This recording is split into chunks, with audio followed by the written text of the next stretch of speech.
6 నెలలు గడిచిపోయాయి. సౌరి, సుధల దాంపత్యం చూసే వాళ్ళకెంతో ముచ్చటగా ఉండేది. సుధ ఇంటి పనులన్నీ చేసుకుని కాలేజీకి వెళ్ళొస్తూ ఉండేది. సౌరికి బ్యాంకులో వరుసగా కొన్ని రోజులు సెలవులు రావడంతో ఎక్కడికైనా వెళదామని టూరు ప్లాన్ చేసుకున్నారు. తల్లిని, తండ్రిని కూడా రమ్మని అందరూ కలిసి శ్రీశైలం బయలుదేరారు. ఏమండి అటు చూడండి అంటున్న సుధ మాటలకు ఉలిక్కిపడి పుస్తకం మూసి ఆమెతో పాటు పరిసరాల పరిశీలనలో నిమగ్నమయ్యాడు సౌరి. మహారణ్యం గుండా పయనిస్తోన్న ఆ ప్రకృతి రమణీయకతకు అతని ఒళ్ళు పులకించింది. దేవుడు, భక్తి, ఆస్తికత అంటూ ఇష్టం లేకపోయిన వారికే ఇలాంటి ఉత్తేజాన్నిచ్చే సుందర తరువుల మధ్య, పర్వత సానువుల మధ్య ప్రయాణం చేయడం మంచి అనుభూతినే ఇస్తోంది. భక్తి ప్రపత్తులతో దేవుణ్ణి ఆరాధించేవారు పుణ్యాబ్దితోనో మరేదో భావించి ఈ విధంగా బయలుదేరితే చారిత్రక ప్రశస్తితో విజ్ఞాన సముపార్జనకు, శిల్ప కళాఖండాల అవలోకనకు దేవుడంటే ఇష్టం లేని వారైనా వచ్చి చూసి ఆనందించడంలో తప్పేమీ లేదు అనుకున్నాడు సౌరి. బస్సు శ్రీశైలం కొండని అధిరోహించింది. ఆ మహత్పర్వత సానువు చూస్తూనే ఒళ్ళు గగురు పొడిచింది సుధకి. శ్రీశైల శిఖరం దృష్ట్వా పునర్జన్మ నవిద్యతే, ద్వాదశ జ్యోతిర్లింగాల్లోనూ ద్వితీయ స్థానం అలంకరించిన శ్రీ శైలేశ్వరుణ్ణి చూడబోతున్నాను కదా అన్న సంతోషంతో స్థిమితంగా కూర్చోలేకపోతోంది సుధ. ఆ కొండల్లో తానొక రాయిగా, వృక్షాలలో తానో కొమ్మగా ఊహించుకుంటూ అది బస్సు, తనతో భర్త, అత్త, మామ అంతా ఉన్నారు అన్న దృష్టి లేక ఆ ప్రకృతిలో పూర్తిగా లీనమైపోయింది. సుధా, బస్సు ఆగింది దిగు అంటున్న భరత మాటకి ఉలిక్కిపడి దిగింది. అప్పటికే సౌరి, అత్త, మామ అంతా దిగి సామాన్లు కూడా దింపేశారు. సుధ సిగ్గుపడుతూ అందరికంటే ఆఖరణ దిగింది. సౌరి కాటేజీ బుక్ చేసుకుని యువతలకొచ్చాడు. తల్లిదండ్రుల్ని, సుధని వెంటబెట్టుకుని తమకిచ్చిన రూంలోకి చేరుకున్నాడు. ఆ పూట భోజనానంతరం కాసేపు విశ్రాంతి తీసుకుని దగ్గరవన్నీ చూడ్డానికి బయలుదేరారు. పాతాళగంగ చూద్దాంరా అంది గోవిందమ్మ. ఆ పాతాళం లేదు, గంగా లేదు. అక్కడ డ్యాం నిర్మాణంతో పెద్దగా చూసేందుకేం లేదులే అంటూ చపరించాడు సౌరి. పోనీ ప్రాజెక్టే చూద్దాం పదండి అంది నవ్వుతూ సుధ. అలా చూడగలిగినంతవరకు అన్నీ చూసి రాత్రి చీకటి పడ్డాక కాటేజీలోకి చేరుకున్నారు. క్యాంటీన్లో భోంచేశాక త్వరగా నిద్రపోండి, తెల్లవారుజామున లేచి సుప్రభాతానికి వెళదాం అంది సుధ. సుప్రభాతాలు, పావులింపు సేవలు ఇత్యాది కార్యక్రమాలన్నీ నువ్వు చూసుకో. నేను ఉదయం దర్శనం చేసుకుని వస్తాను తెల్లవారాక అన్నాడు సౌరి కాస్త విసుగ్గా. సుధ చిన్నబుచ్చుకుంది. మీరు అభిషేకం చేయరా అంది కిన్న వదనంతో. సుధ చిన్న ముఖం చేసుకోవడం గమనించి చేస్తాన్లే అన్నాడు మందహాసం చేస్తూ. తెల్లవారుజామున సుప్రభాతానికి సౌరి తప్ప మిగిలిన ముగ్గురు వెళ్లారు. తెల్లవారుతుండగా స్నానం చేసి సౌరి గుడిలో కలుసుకున్నాడు. అటు భూషణం, గోవిందమ్మ దంపతులు, ఇటు సౌరి, సుధల జంట కూర్చుని నిండు మనసుతోనే పరమేశ్వరునికి అభిషేకం చేశారు. బ్రహ్మరాంబాదేవిని చూడాలి అంటూ ముందు సుధే దారి తీసింది. ఆ గుళ్లలోని మహాద్భుత శిల్ప సంపద, సౌందర్య పిపాసైన సౌరిని బాగా ఆకట్టుకుంది. కొబ్బరి చిప్ప కూడా పగలగొట్టనీయకుండా అతి శుభ్రంగా, మరింత అందంగా కాపలా కాస్తున్న దేవాలయాధికారులను ఎంతైనా అభినందించాడు సౌరి. భ్రమరాంబాలయం చేరబోయే ముందు శ్రీనాథుని హరివిలాసం ఎందుకో గుర్తొచ్చి అందులోని 2 పద్యాలు చటుక్కున తనకొచ్చినవి మనసులో మెదలగా ఒక రాయిపై కూర్చుని పద్యం వల్లించుకోసాగింది సుధా. గర్భాలయంలోకి చేరుకున్నాక తన పేరుతో దేవికి సహస్రనామార్చన చేయించింది సుధా. తల్లి, నా కాపురం పచ్చగా 10 కాలాలు పసుపు కుంకుమలతో పాలకడలిలా పొంగుతూ ఉండేలా ఆశీర్వదించు అని జగన్మాతకు హృదయపూర్వకంగా నమస్కరించింది. అక్కడ కార్యక్రమం ముగించుకుని యువతలకొచ్చారు. బాటకిరువైపులా స్వేచ్ఛగా పెరిగిన వృక్ష జాతులు బాలభాస్కరుని అరుణ కిరణావళి ప్రసరించి బంగారు పూత పూసినట్లు కనిపించే వృక్ష శిఖరాగ్రాలు, మిసమిసా మెరిసే మల్లికార్జునాలైపు గోపుర శిఖరాగ్ర శాత కుంభి కుంభాలు, వలయాకారంగా పొడగట్టే పర్వత మాలికలు ఎంత చూసినా తనివి తీరలేదు సుధకి. సరిగ్గా ఇలాగే అనుకున్నాడు సౌరి కూడా. శ్రీశైలంలో చూడడం అయిపోయాక తిరుపతి చూద్దాం అంది గోవిందమ్మ. తల్లి మాట కాదనలేక మనసులో ఇష్టం లేకపోయినా తిరుపతి బయలుదేరాడు సౌరి. సుధకి భర్త సంగతి తెలుసు కనుక తనలో తనే నవ్వుకుంది. అయినా ఆమెకి తిరుపతి వెళ్లాలంటే బ్రహ్మానందంగా ఉంది. దిగువ తిరుపతి చేరుకోగానే వెంటనే బస్సు అందుకుని తిరుమలపైకి ప్రయాణమయ్యారంతా. సుధ బస్సు కొండెక్కుతున్న దగ్గర నుంచి ఒళ్ళు గగురు పొడచగా అప్రయత్నంగానే చాటు పద్యం చదువుకుంది. అంత గొప్పదా ఈ కొండ అని అరముడుపు కన్నులతో తిలకించసాగింది. బస్సు మెలికలు తిరుగుతూ 7 కొండల్ని అధిరోహించి స్వస్థానం చేరింది. మెల్లగా దిగారు అంతా. ఒరే, జుట్టు స్వామి గర్పించరా, తల్లి మాటలకి కస్సుమన్నాడు శౌరి. నిక్షేపంలాంటి నా ఉంగరాల జుట్టును ఈ కొండపై వదిలి చచ్చినరాను అని తెగేసి చెప్పాడు.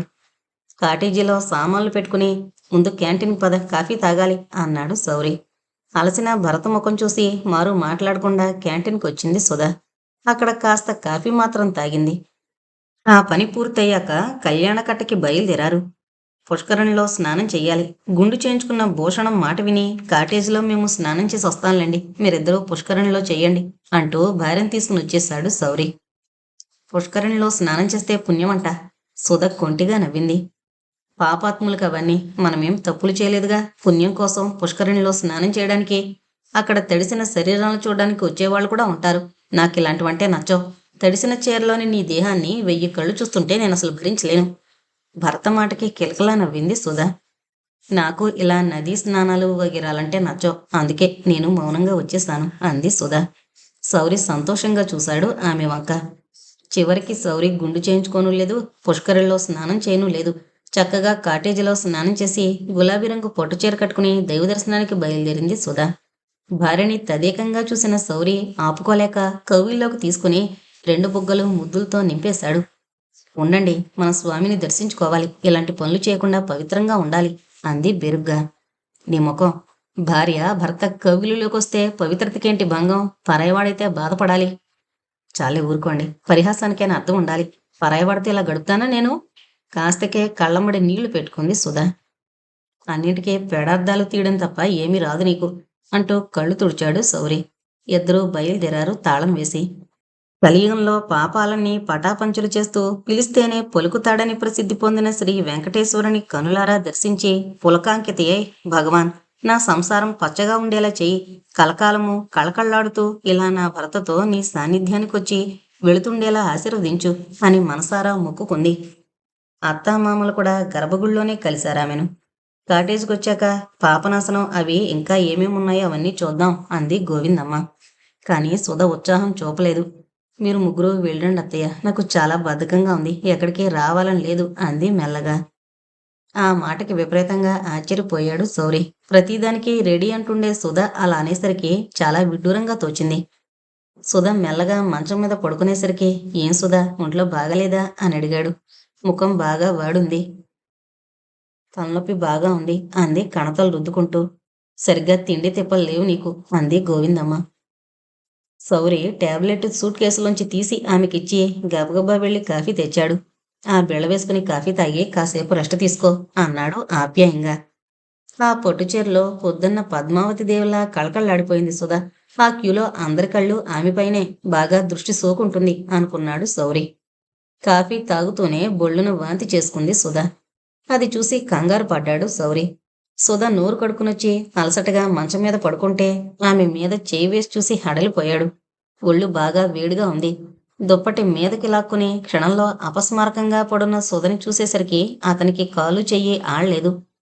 మనం ఇంతవరకు చూసినవి చాలే, టాక్సీ మాట్లాడాను, ఇంటికి వెళ్ళిపోదాం. సుధకి మరీ జ్వరం ఎక్కువగా ఉంది అన్నాడు. అయ్యో అదేమిట్రా, అమ్మవారిని చూడాలి, కాళహస్తి చూడాలి, ఎంత దూరం వచ్చి అవి చూడకుండా ఎలా? తెల్లవారేసరికి దానికి జ్వరం తగ్గుతుందిలే అంది గోవిందమ్మ. శౌరి విసుక్కున్నాడు. అలా ఉన్న మనిషి ప్రయాణం చెయ్యొద్దు అంటూ అందుకున్నాడు భూషణం. అయిష్టంగానే కూలబడ్డాడు శౌరి. గంట దాటినా సుధ లేవలేదు. అతని కళ్ళు నీళ్లతో నిండిపోయాయి. ఎవరన్నా డాక్టర్ దొరుకుతాడో లేదో చూడాలి. సుధ పరిస్థితి చాలా భయానకంగా ఉంది అనుకుంటూ బయటకొచ్చాడు. ఎంక్వైరీ ఆఫీసులో కనుక్కొని ఆయన చెప్పినట్టుగా ఒక డాక్టర్ని సుధ దగ్గరికి తీసుకొచ్చి చూపించేసరికి రాత్రి 7 కావస్తోంది. డాక్టర్ ఇంజెక్షన్ ఇచ్చి జ్వరంగా ఉంది అంటూ ఫీజు అందుకుని వెళ్ళిపోయాడు. తెల్లవార్లు అలాగే కూర్చున్నాడు శౌరి. తెల్లవారి డీలా పడిపోయిన సుధని చూసి అతని హృదయం బాధగా మూలిగింది. ముఖం కడిగించి కాఫీ ఇస్తే మళ్ళీ వాంతి చేసుకుంది సుధ. ఇక లాభం లేదని టాక్సీ మాట్లాడాడు. పద్మావతీదేవిని, కాళహస్తి గుడిని చూపించి ఇల్లు చేర్చే పద్ధతిలో మాట్లాడుకుని సుధని తీసుకుని బయలుదేరాడు శౌరి. తల్లి తండ్రి కూడా గాబరా పడుతున్నారు సుధని చూసి. కలరా తగిలిందేమోరా అంది భయం భయంగా గోవిందమ్మ. చ, కలరా అయితే విరోచనాలు కూడా ఉంటాయి, అలాంటి మాటలు అనకమ్మా అన్నాడు బాధగా శౌరి. పద్మావతీదేవిని, కాళహస్తీశ్వరుణ్ణి కూడా చూడలేదు సుధ. ఆ టాక్సీలో అలాగే పడుకునుంది.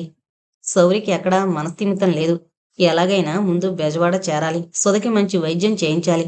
ఇదే అతని ఆందోళన. ఇల్లు చేరాక వెంటనే డాక్టర్ని తీసుకొచ్చాడు. మందులు, ఇంజెక్షన్లు రాసిచ్చాడు డాక్టర్. జ్వరం తగ్గినా వాంతులు అవుతూనే ఉంటే లేడీ డాక్టర్ దగ్గరికి తీసుకెళ్ళండి అన్నాడు డాక్టర్ నవ్వుతూ. ఆ మాటని కాస్త చూచాయిగా గ్రహించిన శౌరి పట్టరాని సంతోషంతో డాక్టర్ శంపాలత దగ్గరికి తీసుకువెళ్ళాడు. మీ మిసెస్ గర్భవతి, 3వ మాసం పడింది అంటూ నవ్వుతూ చెప్పిన మాటకి ఆనందంతో తలమునకలయ్యాడు శౌరి. నీ యాత్రలు ఫలించాయి అంది గోవిందమ్మ సంబరంగా. భూషణం మనసులో సంతోషించినా పైకి ప్రకటించలేదు. సెకండ్ ఇయర్ పాస్ అయింది సుధ. ప్రైవేటుగానే బీకాం పూర్తి చేయడానికి తలపడింది. సుధ మందుల పట్ల, ఆరోగ్యం పట్ల తగిన శ్రద్ధ చూపించేవాడు శౌరి. భూషణం, గోవిందమ్మలు వారం ఉండి వెళ్ళిపోయాక మళ్ళీ ఎవరూ రాలేదు. ఇంటి పనులన్నీ సుధే చూసుకుంటుంటే బాధగా ఉండేది శౌరికి. నేను హనీమూన్కి బెంగళూరు, మైసూరు తిప్పి తీసుకురాకుండానే నువ్వు అమ్మవైపోతున్నావు అన్నాడు చిలిపిగా శౌరి ఆమెని దగ్గరకు లాక్కుంటూ. సుధ నవ్వి, అవును పాపం మీ కోరిక నేను తీర్చలేకపోయాను అంది. పోనీలే, బాబుని తీసుకుని ముగ్గురం వెళదాం అంటూ ఓదార్చాడు. సుధకి నెలలు నిండాయి. ఆ రోజు ఒంట్లో బాగుండక ఇంట్లోనే ఉన్నాడు శౌరి. మధ్యాహ్నం పోస్టులో వచ్చిన కవర్ చింపి చూసి సుధా అని పిలిచాడు గట్టిగా. పడుకున్న సుధ లేచొచ్చింది. నువ్వు ఉద్యోగానికి అప్లై చేస్తున్నావా? తీక్షణంగా అడిగాడు. అవును అంది తల వంచుకుని. దేనికి? ఇప్పుడు మనకేం లోటొచ్చిందని అంత తీక్షణంగానే ప్రశ్నించాడు. లోటు కాదు, నా ఆర్జనతో మీకు అన్నీ కొనాలని. అంటే అర్థమేంటి?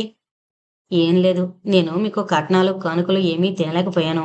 మరో అమ్మాయి అయితే మీ ముద్దు ముచ్చట్లన్నీ తీరుండేవి. నన్ను చేసుకోవడంతో అన్నీ పోయాయి. అందుకే కొంతలో కొంతైనా నేను మీకు సంపాదించి ఆ జీతం మీకు ఇవ్వాలని అంది, కళ్ళమ్మడి నీళ్లు రాకుండా జాగ్రత్త పడుతూ. చాలే తెలివి, రాను రాను బుర్ర చాలా చురుగ్గా పనిచేస్తోంది. ఇలాంటి మాటలు ఇప్పుడంటే అన్నావు కానీ ఇంకెప్పుడు అనకు. అలాంటి ఊహలు నీకు తగులుతున్నందుకు అనాలి ముందు. కోపంగా ఇంటర్వ్యూ కాగితం చింపి పారేశాడు. సుధ అతని కేసి చూసి మెల్లగా లోపలికి వెళ్ళిపోయింది. మీ అమ్మగారిని రమ్మని రాయండి, 9వ నెలొచ్చింది అంది హెచ్చరికగా. ఆ మాటకి శౌరి టెలిగ్రామ్ ఇచ్చాడు తల్లికి. తల్లొచ్చిన రోజు రాత్రే నొప్పులు ఆరంభమయ్యాయి సుధకి. శౌరికి భయంతో ముచ్చెమటలు పోస్తుండగా ఆసుపత్రిలో అడ్మిట్ చేశాడు. సుధ తేలిగ్గా ప్రసవించి సుఖంగా ఉండాలి అని నమస్కారం చేశాడు భగవంతుడికి. ఆ క్షణంలో శ్రీశైలం మల్లికార్జునుడు, తిరుపతి వెంకటేశ్వరుడు కళ్ళ ముందు కనిపించసాగారు అతనికి. రాత్రంతా అవస్థ పడింది సుధ. ఆమె బాధ చూస్తున్న కొద్దీ భయం ఎక్కువైంది అతనికి. కాలు చెయ్యి ఆడక పిచ్చివాళ్లా తిరగసాగాడు. ఆపరేషన్ కానీ అవసరమవుతుందేమోరా అంది కంగారుగా గోవిందమ్మ. అదిరే గుండెతో డాక్టర్ని వెళ్ళి అడిగాడు. ఆమె ధైర్యం చెప్పినా అతని మనసు ఆగలేదు. తెల్లవారి 7 గంటలకి ప్రసవమైంది. మగబిడ్డన్న వార్త విని ఎగిరి గంతు వేశాడు శౌరి. గోవిందమ్మ ముఖం చేటంతయింది. సుధని చూసేదాకా మనసు ఆగలేదు శౌరికి. ఆమెను చూసి ఆమెతో మాట్లాడాక అతని ఆరాటం తీరి బాబుని తనివి తీరా చూసుకున్నాడు. మేనల్లుడు పుట్టాడన్న వార్త విన్న జయరాం సంతోషించలేదు సరికదా, మరింత విచారించాడు. అతనికి కూతురు పుట్టింది, బాగానే పెరుగుతోంది. ఆ పాపంటే జయరాంకి పంచప్రాణాలు. వెర్రెత్తినట్టు కనబడినవన్నీ కొంటుండేవాడు పాపకి. సుధ స్నానం నాడు రమ్మని శౌరి పిలిచినా రాలేదు జయరాం పావనిలు. ఒళ్ళు మండిపోయింది శౌరికి. బాబు ఆ ఇంట్లో చోటు చేసుకున్నాక బాబుని ఆడించడం కూడా అతని దినచర్యలో భాగమైపోయింది. పిల్లాడు పుట్టాక అన్న జయరాం చెల్లెలి ఆస్తి చెల్లెలికి ఇవ్వకపోతాడా అనుకున్న భూషణానికి ఆ సూచనలు ఎక్కడా కనిపించకపోవడంతో చిరుబుర్రలాడసాగాడు సుధ మీద.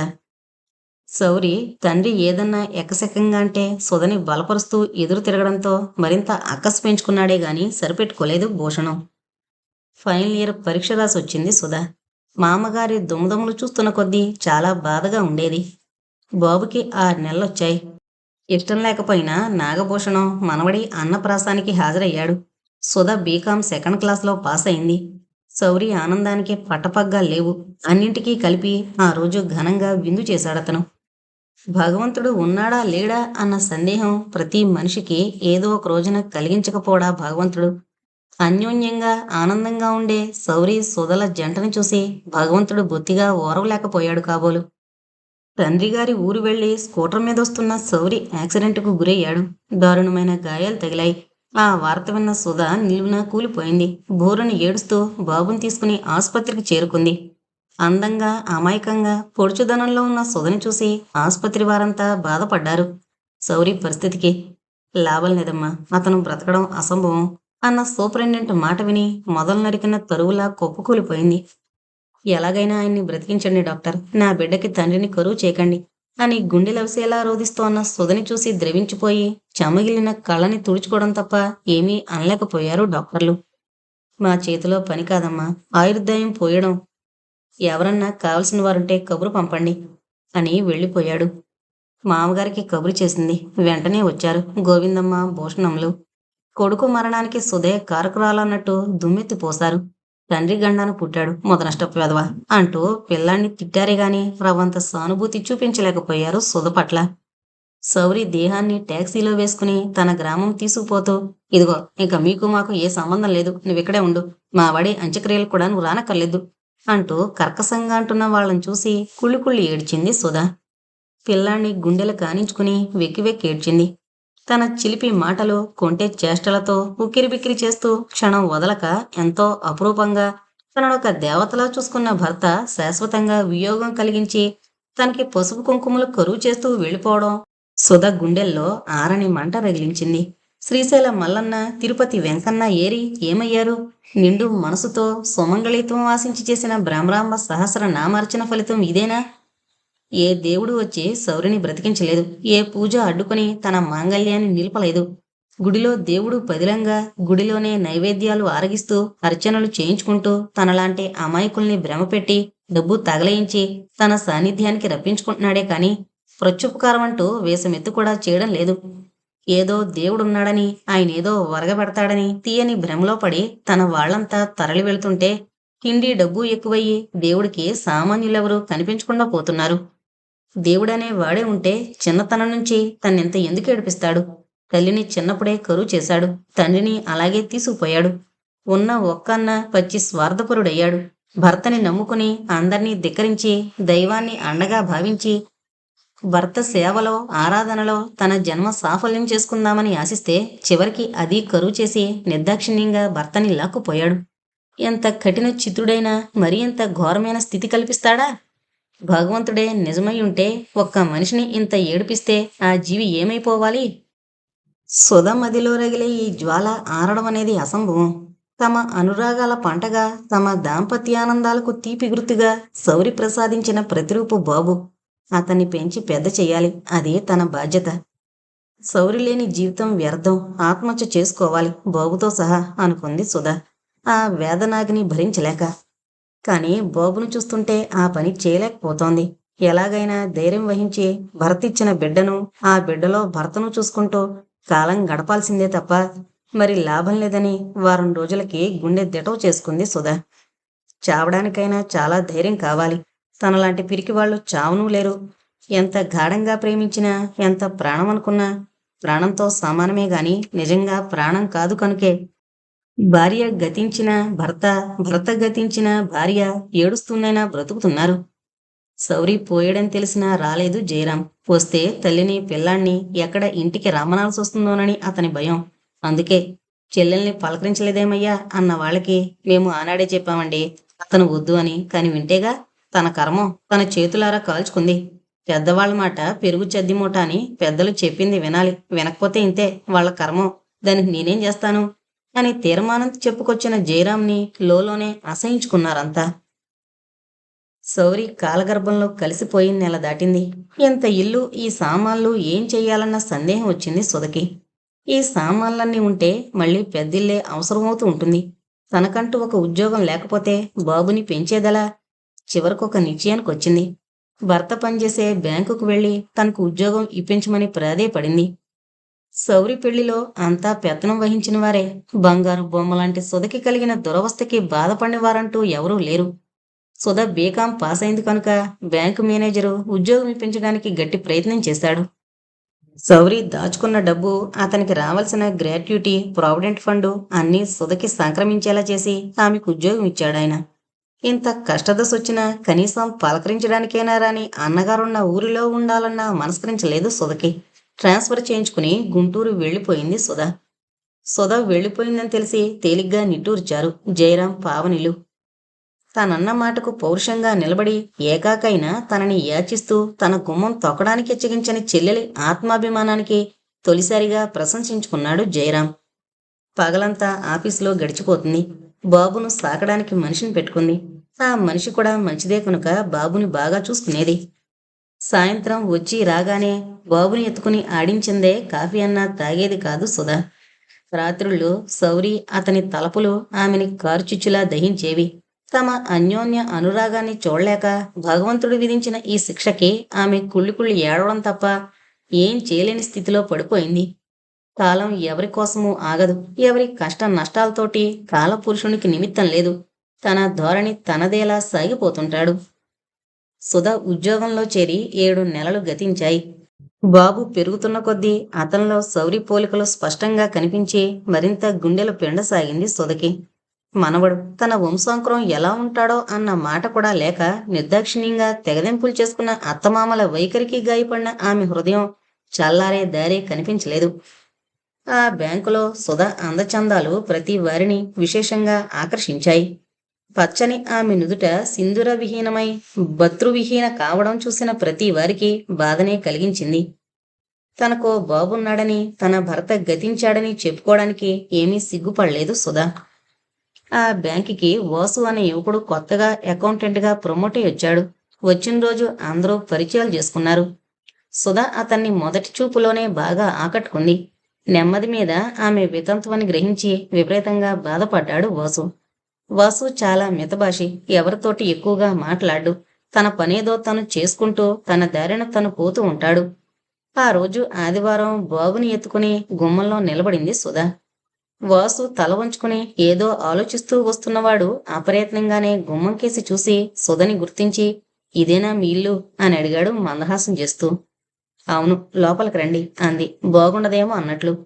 వాసు వచ్చి గుమ్మం బయటే కుర్చీ వేసుకుని కూర్చున్నాడు. బాబుని చూసి మీ అబ్బాయా అంటూ చేతులు జాపాడు. తటాలున అతని చేతుల్లోకి దూకాడు బాబు. ముద్దుగా ఉన్న బాబుని చూస్తే అతనికి చెప్పలేని ఆకర్షణ కలిగింది. ఎంతకు బాబు పేరేంటి అని అడిగాడు ముద్దు పెట్టుకుంటూ. కళ్యాణ్. మీరీ సందులో ఉంటారని తెలీదు. తెలిస్తే బాబుకేమన్నా తీసుకుని వచ్చేవాణ్ణి అంటూ విచారంగా బాబుని దింపి లేచి నిలబడ్డాడు వాసు. పర్వాలేదులేండి అంటూ బాబును అందుకుంది సుధా. వాసు వెళ్ళిపోయాడు. ఇంటికి వెళ్ళిన బాబు సుధల అమాయక వదనాలే కనిపించి అతని మనసును కలిచివేశాయి. పచ్చని వయసులో భర్త ఆమెకి ఆమె బిడ్డకు తీరని నష్టం కలిగించాడు. తండ్రంటే ఏంటో తెలియకుండా గడిచిపోతుందా బాబు వయస్సు అనుకుని భారంగా నిట్టూర్చాడు. తెల్లవారితే బాబు పుట్టినరోజు. 2 ఏళ్లు నిండి 3వ సంవత్సరం వస్తోంది. బాబుని తీసుకుని రెడీమేడ్ షాపుకు వెళ్ళింది సుధా. బాబుకి బట్టలు తీసుకుంది. బాటా కంపెనీలో బాబుకి సరిపడా బూట్సు సాక్సు దొరుకుతాయేమో చూద్దామని వెళ్ళింది. అక్కడ వాసు బూట్లు సెలెక్ట్ చేసుకుంటూ కనిపిస్తే కాస్త త్రుట్టుపడింది. బాబు అతన్ని చూసి నవ్వుతుంటే ఆ ముగ్ధ హాసానికి ముగ్ధుడైన వాసు, నన్ను మీ బాబు గుర్తించాడు అంటూ నవ్వాడు. సుధ చిరునవ్వు నవ్వి ఊరుకుంది. బాబుకి మంచి రంగు వాసే సెలెక్ట్ చేశాడు. ఏంటి విషయం అని అడిగాడు.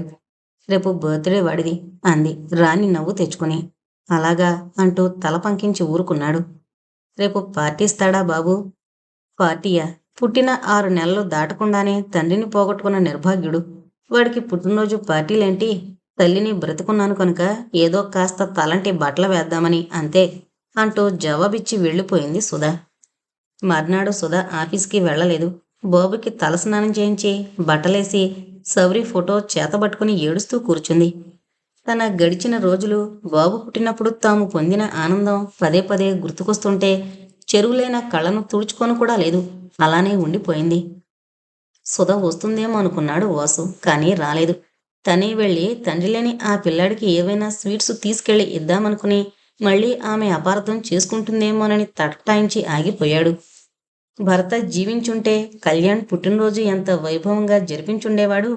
కాశ్మీర్ వెళదామా, బెంగళూరు, మైసూరుల్లో సౌందర్యవతివైన నిన్ను అందాలు చెందే ఆ ప్రదేశాల్లో దగ్గరకు తీసుకుని ఆనందించాలన్న భర్త ఏడి?